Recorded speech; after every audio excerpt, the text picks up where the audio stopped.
కేశీ రాక్షసుడి వేగపు దాటికి శ్రీకృష్ణుడి చేతులనే పలుగులు ఆ గుర్రపు తలలో నుంచి దూసుకొని రెండవ వైపుకు బయటికి పొడుచుకొచ్చాయి. ఆ దెబ్బతో గుర్రపు రాక్షసుడి దవడలు పగిలి పళ్ళు రాలిపోయి కళ్ళు ఊడిపోయి మాడు పగిలి వాడు మెలికలు తిరుగుతూ నేల మీద పడి గిలగిలా గిలగిలా గిలగిలా కొట్టుకోసాగాడు. శ్రీకృష్ణుడు తన చేతులను వెనక్కు లాక్కున్నాడు. కేశీ రాక్షసుడు కొంచెంసేపు గిలగిలా కొట్టుకొని వెర్రిగా అరుచుకుంటూ ప్రాణాలు విడిచేశాడు. అదేమి ఆశ్చర్యమో, శ్రీకృష్ణుడు ఎలా పొడిచాడో ఏమిటో గాని ఆ గుర్రపు రాక్షసుడి శరీరము నిలువుగా 2 ముక్కలుగా చీలిపోయింది. దూరం నుంచి ఈ యుద్ధాన్ని గమనిస్తున్న గోపాల వృద్ధులు పరుగుల శ్రీకృష్ణుడి దగ్గరకు వచ్చారు. ఆ పిల్లవాడు క్షేమంగా ఉండడం గమనించి అతన్ని అనేక రకాలుగా ముద్దు చేశారు. ఇంకా వీళ్ళు పిల్లవాడే అనుకుంటున్నారు. వీళ్ళకి అర్థమే కాలే. ఏం చేసేది? మాయ. అంత చిన్నపిల్లగా అనుకున్నారు వీళ్ళు. అసలు పరమాత్ముడు అనుకోనే లేదు వీళ్ళు. అప్పుడు అందరూ అన్నారట, మా పీడ విరగడ చేశావయ్యా అంటూ పూల తెచ్చి పూలు వేశారు, పూజ చేశారు. అదే సమయంలో ఆకాశంలో మబ్బులు వెనకాల దాక్కున్నటువంటి నారద మహర్షి గోపాలకులకి ఎవరికీ కనిపించుకోకుండా రహస్యంగా ఉంటూ మధుర స్వరంతో శ్రీకృష్ణుని ఇలా కీర్తించాడు. శ్రీకృష్ణ, ఈ కేశీ రాక్షసుణ్ణి ఈ విధంగా సంపరించటం వల్ల నీకే చెల్లయ్యా అని అనుకుంటూ పాడుతున్నాడట. ఆ శంకరుడికే చెల్లయ్యా, 3 కళ్ళు ఉన్నటువంటి శంకరుడికి నువ్వే కేశీ రాక్షసుతో తలపడబోతున్నావని తెలిసి ఈ యుద్ధాన్ని చూడాలనే కుతూహలంతో స్వర్గం నుంచి పరుగున వచ్చానయ్యా నేను అని ఎవరికి తెలియకుండా పయనించని మాట్లాడుతున్నాడు. నువ్వు పూర్వం చేసిన పూతన సంహారాదులను నేను కూడా చూశాను. కానీ ఈ కేశీ రాక్షస సంహార వద మహా అద్భుతం. ఈ రాక్షసుణ్ణి చూసి దేవేంద్రుడే భయపడ్డాడు. వీడి తల నిలువుగా చీల్చినప్పుడు మాత్రమే వీడు మరణిస్తాడని పూర్వము బ్రహ్మదేవుడు వరమిచ్చి ఉన్నాడు. ఇది దేవరహస్యం. నువ్వు ఆ రహస్యాన్ని గ్రహించి దానికి తగ్గట్టే వాడిని సంహరించావు. అందువల్ల ఈ వాళ్ళ నుంచి నువ్వు కేశవ అనే బిరుదనామంతో ప్రసిద్ధి చెందుతావు. కేశవ, నేను ఇక బయలుదేరి వెళుతున్నాను స్వామి. కానీ నువ్వు చేయవలసిన ముఖ్య కార్యాలు ఇంకా మిగిలే ఉన్నాయివయ్యా. ఇప్పుడు ఇంక ప్రారంభమయ్యా. నీకు సహాయం చేద్దామని నీ వెనకాలే మానవ రూపాలతో భూమి మీదికి దిగిన దేవతలు నీ స్థాయిని అందుకోలేక నీ వెనకాల పసిపిల్లల్లాగా పిల్లగంతులు వేస్తూ తిరుగుతున్నారు. మహాసముద్రం లాంటి మహాభారత యుద్ధం దగ్గరలోనే ఉంది. దానికంటే ముందరే కంసవధ ఉంది. కంసవధతో రెచ్చిపోయే ఇతర రాజులతో యుద్ధాలు కూడా ఉన్నాయి. ఈ కార్యాలన్నీ చక్కబెట్టవలసిన బాధ్యత నీ మీదే ఉంది. శ్రీకృష్ణ, ఇవి కేవలం నా మాటలు కావు. ఇది దేవతల ప్రార్థన. ఇది వారు నా ద్వారా పంపిన సందేశం. ప్రభు, మళ్ళీ కంస సంహారం అయ్యాక నీ దర్శనం చేసుకుంటాను. ఇక సెలవు అని అన్నాడు. దూరం నుంచే నారద సందేశం శ్రీకృష్ణుడు ఒక్కడికే వినిపించింది. అక్కడెవరికి వినిపించలేదు నారదుడి యొక్క మాటలు. శ్రీకృష్ణుడు సరే అంటూ నారదుడి వంక చేయి ఊపి ఏమీ తెలియనట్లు గ్రామవాసులతో కలిసి ఆ గ్రామజనులతో అందరితో కలిసి గంతులు వేసుకుంటూ ఊరిలోకి ప్రవేశించాడు. అక్కడ మధురా నగరంలో కంసుడి సమావేశం పూర్తి కాగానే అక్రూరుడు ఇంటికి వెళ్ళి శ్రీకృష్ణ దర్శనం లభించబోతుంది కదా అని సంతోషిస్తూ అక్రూరుడు వీలైనంత త్వరగా మధురా నగరం నుంచి బృందావనానికి బయలుదేరాడు. అక్రూరుడు రథంలో కూర్చొని సంతోషపడుతూ వెళుతున్నాడు. ఆజ్ఞ ఇస్తే ఎటువంటి ఆజ్ఞ ఇవ్వాల? పరమాత్మను చూసేటువంటి యోగం నాకు కలిగింది.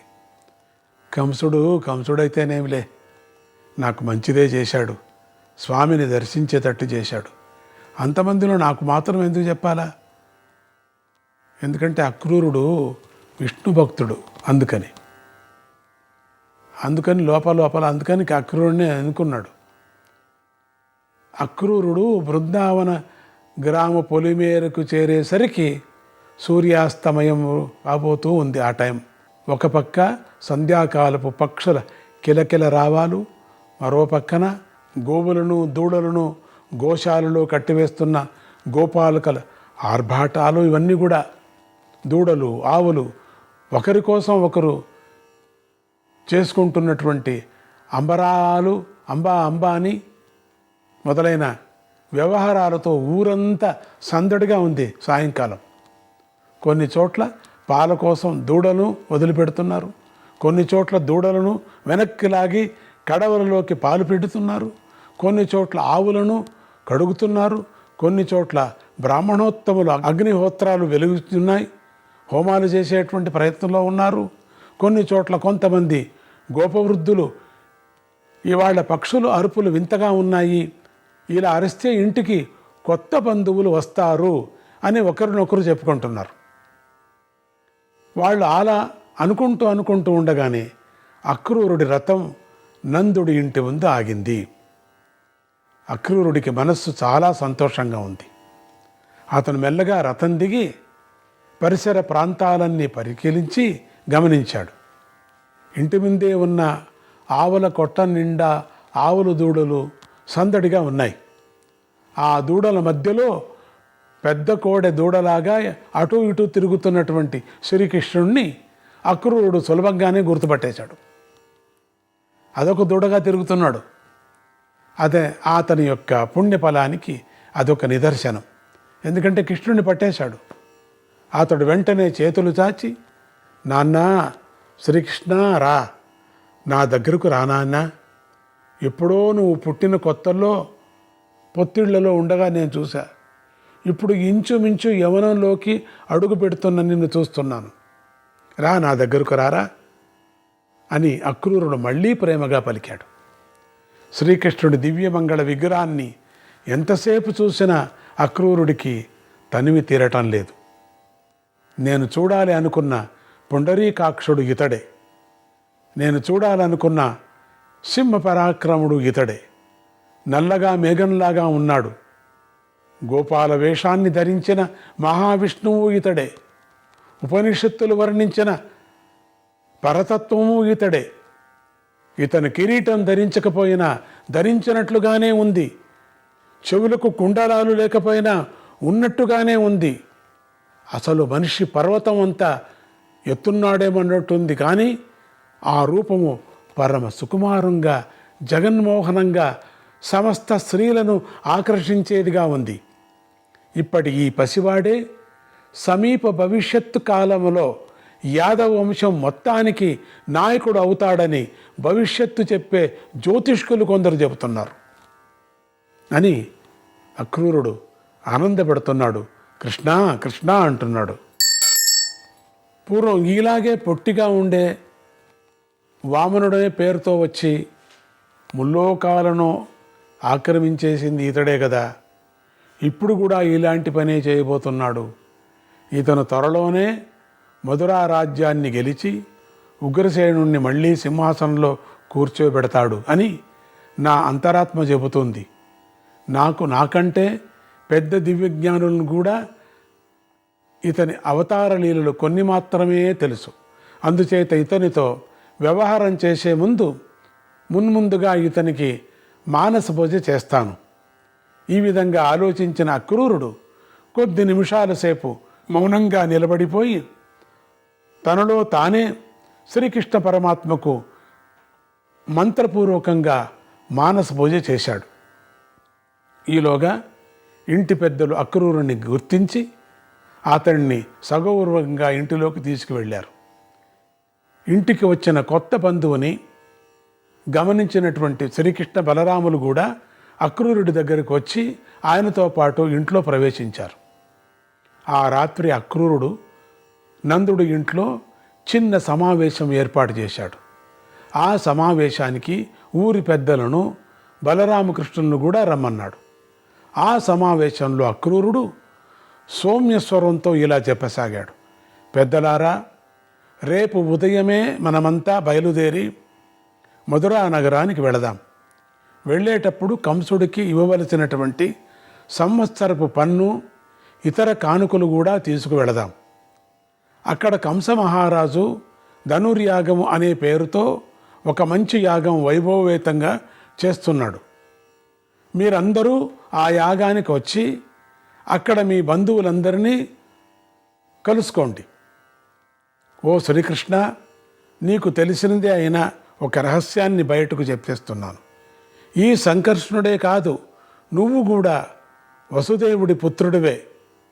నీ సొంత తల్లిదండ్రులు దేవకీ వసుదేవులు కంసుడి నిర్బంధంలో ఉండి నానా బాధలు పడుతున్నారు. గోవిందా, వారిని కూడా నువ్వు దర్శించు. ఆ దేవకీదేవి నీలాంటి మహాత్ముణ్ణి పుత్రుడిగా పొంది కూడా ఇంకా కష్టాలు పడుతూనే ఉంది. ఇలాంటి కష్టాలు పడే కంటే అసలు సంతానం లేకుండా ఉండటమే మేలేమో. నువ్వు దేవేంద్రుడంతటి వాడివి, కానీ నీ తల్లిదండ్రులు ఇద్దరూ కంసుడి కింద బానిసలై బ్రతుకుతున్నారు. నానా బాధలు పడుతున్నారు, నానా అవమానాలు కూడా పడుతున్నారు. నువ్వు కాళీయుణ్ణి నిమిషాల్లో అణిచేశావు కదా.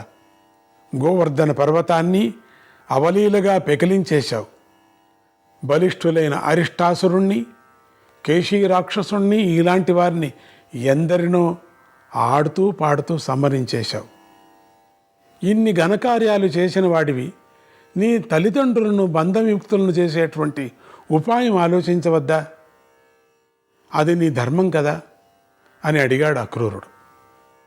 శ్రీకృష్ణుడి జన్మరహస్యం తెలియని కొందరు గోపవృద్ధులు అక్రూరుడి మాటలకు ఆశ్చర్యపోయినా శ్రీకృష్ణుడు మాత్రం ముక్తసరిగా సరే అని ఊరుకున్నాడు.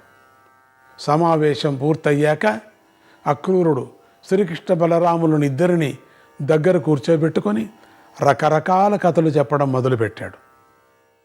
ఆ పిల్లలు కూడా ఎంతో శ్రద్ధగా మధ్య మధ్యలో ప్రశ్నలు వేస్తూ ఆ కథలు వింటున్నారు. ఇలా ఆ ముగ్గురికి రాత్రంతా జాగరణే అయిపోయింది. ఇతర గ్రామ పెద్దలు కొంచెం సేపు విశ్రాంతించి త్వరగా నిద్రలేచి ప్రయాణానికి సిద్ధమయ్యారు. అక్రూరుడు సౌమ్యంగా చెప్పిన ఇది కంసాజ్ఞ అని అందరికీ అర్థమైపోయింది. తెల్లవారేసరికల్లా అందరూ కూడా ప్రయాణానికి సిద్ధమైపోయారు. కంసుడికి కట్టవలసినటువంటి వార్షికపు పన్ను, ఇతర బహుమతులు, పాలు, పెరుగు, వెన్న, నెయ్యి, పండ్లు, పువ్వులు మొదలైన పదార్థాలన్నీ ఎడ్ల బండ్ల మీద ఎక్కించారు. అందరూ బయలుదేరే సమయానికి అక్రూరుడు తన గుర్రాల రథంతో బయలుదేరుతూ శ్రీకృష్ణ బలరాములు ఇద్దరినీ తన రథంలో ఎక్కించుకున్నాడు. ఇతర గోపపాలకులందరూ కూడా ఎడ్ల బండ్ల మీద కొందరు, బండ్ల వెనక కొందరుగా ప్రయాణాలు ప్రారంభించారు. కొందరు బండ్ల వెనకాల నడుస్తున్నారు కూడా. అక్రూరుడి రథం వేగంగా ముందుకు సాగిపోతుంది. మధ్యాహ్నం అయ్యేసరికి ఆ రథం యమునా నది ఒడ్డున ఒక రేవుకు చేరింది. అక్రూరుడు అక్కడ రథాన్ని ఆపి శ్రీకృష్ణుడితో ఇలా అన్నాడు: నాయన శ్రీకృష్ణ, దారంతా నేను కథలు చెబుతూనే ఉన్నాను, దారంతా కూడా మీకు చెప్తున్నా, మీరు ప్రశ్నలు వేస్తూనే ఉన్నారు. మీ ముద్దు ముద్దు మాటలు నేను ఎంతో సంతోషిస్తున్నాను. ఈ యమున రేవులో చిన్న మడుగు ఉంది. ఆ మడుగులో అడుగు భాగాన నాగరాజైన అనంతస్వామి నివసిస్తున్నాడు. నేను ఆయనను పూజించి రావాలి. నేను వెళ్ళే నదిలో స్నానం చేసి వెళ్ళి ఆ అనంత నాగస్వామిని పూజించి త్వరగా వచ్చేస్తాను. అప్పటిదాకా నీవు ఇక్కడే ఉండి ఈ రథానికి కాపలా కాస్తూ ఉండు. రథం క్రింద సంచిలో పచ్చగడ్డి ఉంది, దాన్ని కొద్ది కొద్దిగా తీసి ఈ గుర్రాలను మేపుతూ ఉండండి. మీరిద్దరూ అటు ఇటు తిరగకండి. చాలా ఇక్కడంతా ఘోరారణ్యంగా ఉంది, ఇక్కడ జాగ్రత్తగా ఉండండి. వెనక తట్టంతా ఇంకా జనం వస్తూనే ఉన్నారు. ఎందుకంటే ఈ గుర్రాల మీద బంగారు ఆభరణాలు ఉన్నాయి, జాగ్రత్త. వాటిని ఎవరూ దొంగిలించుకోకుండా మీరు కాపలా కాస్తూ ఉండాలి. ఈ అక్రూరుడు భక్తుడు అయినప్పటికి కూడా మోహం చూడండి, బంగారు మీద మోహం. అదిగాక శ్రీకృష్ణ ఎవరని తెలిసి కూడా, కొంచెం కొంచెం తెలిసి కూడా బలరామకృష్ణుల్ని ఇద్దరిని కూడా గడ్డి మేపమని చెప్పి వెళ్ళాడు, గుర్రాలు చూసుకోమని చెప్పి వెళ్ళాడు. చూడండి జాగ్రత్త, ఈ రథమంతా బంగారుది, ఎవరైనా ఎత్తకపోతారు, జాగ్రత్త, క్షణంలో వచ్చేస్తాను అని అన్నాడు అక్రూరుడు. బలరామకృష్ణులు ఇద్దరు ఒకరినొకరు చూసుకొని ముసి నవ్వుకున్నారు అంతే. నిన్న రాత్రి ఈయన నువ్వే సాక్షాత్తు శ్రీ మహావిష్ణువు అని అన్నాడు, ఇవాళ పిట్టకథలు చెబుతున్నాడు, అది చాలకి ఇప్పుడు గుర్రాలను మేపమంటున్నాడు. ఇదే కదా కృష్ణమాయ అంటే. అందుకనే శ్రీకృష్ణుడు సంతోషంగా ముఖం పెట్టి, అయ్యా మీరు అనుష్ఠాన తత్పరులని నేను పూర్వమే విన్నాను, మీ అనుష్ఠానం మీకు చేసుకోండి, మీరు చేసుకోవాల్సిందే మీరు. అయితే మేం చిన్నపిల్లలం కదా, ఒంటరిగా ఎక్కువసేపు ఉండలేము, త్వరగా రండి అన్నాడు. అక్రూరుడు సరే సరే అంటూ నదీ వైపు వెళ్ళిపోయాడు. అక్కడ ఆయన నదిలో స్నానం చేసి ప్రాణాయామం బిగపట్టి అడుగు భాగానికి వెళ్ళిపోయాడు. అక్కడ ఆయనకు దేదీప్యమానమైనటువంటి దివ్య స్వరూపంతో అనంతస్వామి దర్శనమిచ్చాడు. ఆయన చుట్టూ వాసుకి, కంబలుడు, అశ్వతరుడు, కార్కోటకుడు మొదలైన సర్పరాజులంతా పరివేష్టించి ఉన్నారు. వారంతా ఆ స్వామికి అభిషేకం చేస్తున్నారు. అభిషేకం పూర్తయింది. అక్రూరుడు జాగ్రత్తగా గమనించాడు. ఆ అనంత సర్పరాజస్వామి ఒడిలో శ్రీకృష్ణుడు కూర్చొని ఉన్నాడు. పక్కనే నేల మీద ఏ ఆసనం లేకుండా బలరాముడు కూర్చొని ఉన్నాడు. ఈ సన్నివేశం చూసేసరికి అక్రూరుడికి ఒళ్ళు జలధరించినట్లయింది.